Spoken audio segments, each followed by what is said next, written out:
Bagnet is the holy grail of meat lovers. It's a bit similar to chicharon, but the method of preparation and cooking is different. This is a have-to-go and taste food when you're in the province of Ilocos. It's basically a slab of pork that's deep fried until it turns golden brown. But oh so delicious. Can't wait to make this with you. You need 4.5 pounds of pork liempo, that's pork belly, half a head of garlic, 1 teaspoon of peppercorns, 2 tablespoons of salt, 4 bay leaves and cooking oil for frying. Now for the Bagoong alamang tomato dip, you'll need 2 medium tomatoes, 1 small red onion, 4 tablespoons of Bagoong alamang, 1 lemon or 3 calamansi and 1 pinch of black pepper. You can find a quality piece of pork belly at the butcher's shop. That's basically the thing you need to get right here, since it's the main ingredient. Quality will get you far in this recipe to get a very tasty bagnet. Now according to the locals of Ilocos, the secret in achieving a crispy bagnet is to make sure the pork is dry when you deep fry it.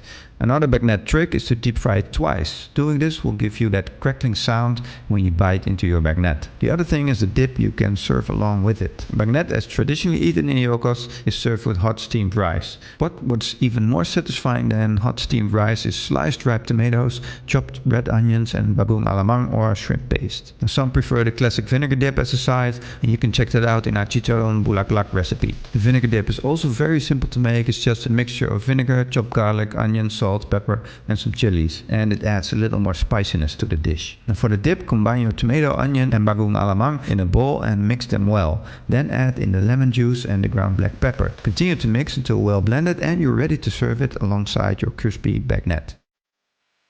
Now wash the pork belly, cut it into large chunks and place it in a large pot. Add enough water to cover the pork belly. Add 1 tablespoon of salt, peppercorns, garlic and bay leaf.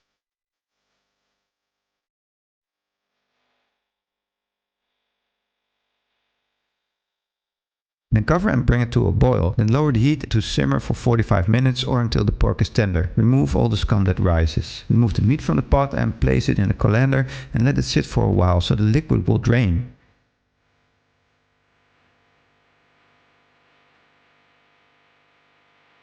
Prick the skin many times with a fork, then dry the whole thing with paper towels if necessary. Keep it refrigerated for several hours. You need to cool it all the way down for the skin to be able to get that nice crispy texture when you fry it. Rub the remaining tablespoon of salt all over the meat. In a large kawali deep fryer or a wok, heat enough cooking oil and deep fry the pork belly at low heat for 30 minutes or until the pork turns golden brown. The trick here is to use low heat so you don't get as many splashes of oil and you can fry it for a longer period of time. Chicharon or lechon kawali, for example, are fried on high heat. Now remove the pork belly from the kawali and drain the oil in a colander or with paper towels. Then allow it to cool completely. The final part of making your bagnet is to deep fry it the second time, so reheating it is actually that last part of the process. Reheat the same oil over moderate heat and deep fry the pork belly once more for around 5 minutes or until golden brown. Crispy blisters should appear on the skin. Drain the meat on paper towels. When making bagnet to eat later, you stop after the first frying, and this actually is how you would buy it at a market as well. Now chop the bagnet to serving pieces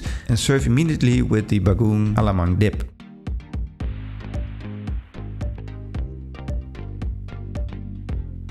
Now the best way to eat these is to devour the bagnet and the tomato onion side dish using your bare hands. Yep, that's the only way you can truly indulge in the goodness and richness of the bagnet. But there are other ways you can enjoy it, as some add it as toppings to their favorite salad recipe or use bagnet in a favorite vegetable dish called pinakbet. Just like any deep fried foods, bagnet is best eaten while it's still piping hot. But if you happen to have leftovers, you could always keep those inside the fridge or even freezer if you're planning to use them in the future. Now if you like this dish, also check out our chicharon bulaklak recipe where you can find our spicy vinegar sauce. And be sure to check out our steamed bun mascot on your favorite apparel.